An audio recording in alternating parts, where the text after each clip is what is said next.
ಎಲ್ಲರಿಗೂ ನಮಸ್ಕಾರಗಳು. ನಾನು ಸಾವಿತ್ರಿ ಅಂತ ದ್ವಿತೀಯ PUC ಕನ್ನಡ ವಿಷಯಕ್ಕೆ ಸಂಬಂಧಪಟ್ಟಂತಹ ಇದು ವಿದ್ಯಾರ್ಥಿಗಳ ಇಚ್ಛೆಯ ಮೇರೆಗೆ ಅಂತ ತಮಗೆ ತಿಳಿಪಡಿಸುತ್ತಾ, ಖಾನ್ ಸಾಹೇಬರು ಬೀದಿ ನಾಯಿಗಳ ನಿವಾರಣೆಗೆ ತೆಗೆದುಕೊಂಡಂತಹ ಕ್ರಮಗಳು ಯಾವುವು ಬೀದಿ ನಾಯಿಗಳ ನಿವಾರಣೆಗೆ ಖಾನ್ ಸಾಹೇಬರು ತೆಗೆದುಕೊಂಡಂತಹ ಕ್ರಮಗಳು ಯಾವುವು ಅಂತ ಕೇಳಿದಾಗ ವಿದ್ಯಾರ್ಥಿಗಳೇ, ನೀವು ಈ ರೀತಿ ಉತ್ತರಗಳನ್ನು ನೀವು ಬರಿಬೇಕಾಗ್ತಾ ಇದೆ.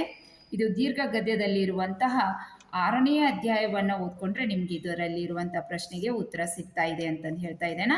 ಇಲ್ಲಿ ಏನಾಗ್ತಾ ಇದೆಯಪ್ಪ ಅಂತಂದರೆ, ಅಲ್ಲಿ ಖಾನ್ ಸಾಹೇಬರಿಗೆ ಪ್ರಶ್ನೆಯನ್ನು ಮಾಡಿದಾಗ ಖಾನ್ ಸಾಹೇಬರು ಈ ರೀತಿ ಉತ್ತರವನ್ನು ನೀಡ್ತಾ ಇದ್ದಾರೆ. ನಾನು ಬೀದಿ ನಾಯಿಗಳನ್ನು ಓಡಿಸಲಿಕ್ಕಾಗಿ ಶೂಟ್ ಮಾಡಿಸಿದ್ದೇನೆ, ಪಾಯ್ಸನ್ ತರಿಸಿ ಹಾಕ್ಸಿದ್ದೇನೆ. ಒಬ್ಬ ಮುನ್ಸಿಪಾಲ್ಟಿ ಪ್ರೆಸಿಡೆಂಟ್ ಇರೋದು ಇನ್ನೇನು ಮಾಡೋದು ಹೇಳಿ ಅಂತಂದು ಹೇಳ್ತಾ ಇದ್ದಾನೆ. ಈ ಸಾರಿ ನಾವು ತರಿಸಿದ ಡಾಗ್ ಪಾಯ್ಸನ್ನ ಅಷ್ಟೊಂದು ಎಫೆಕ್ಟಿವ್ ಆದ ಹಾಗೆ ಕಾಣಲಿಲ್ಲ.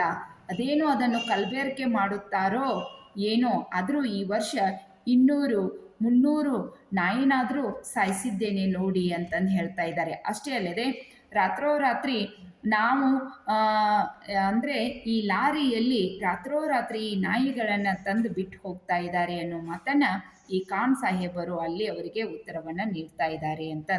ಒಟ್ಟಿನಲ್ಲಿ ಇಷ್ಟನ್ನು ನೀವು ಬರೆದ್ರೆ 4 ಅಂಕಗಳು ನಿಮ್ಗೆ ಸಿಗ್ತಾ ಇದ್ದಾವೆ ಮಕ್ಕಳ. ಬರೀರಿ ಅಂತ. ಧನ್ಯವಾದಗಳು. ಎಲ್ಲರಿಗೂ ನಮಸ್ಕಾರಗಳು.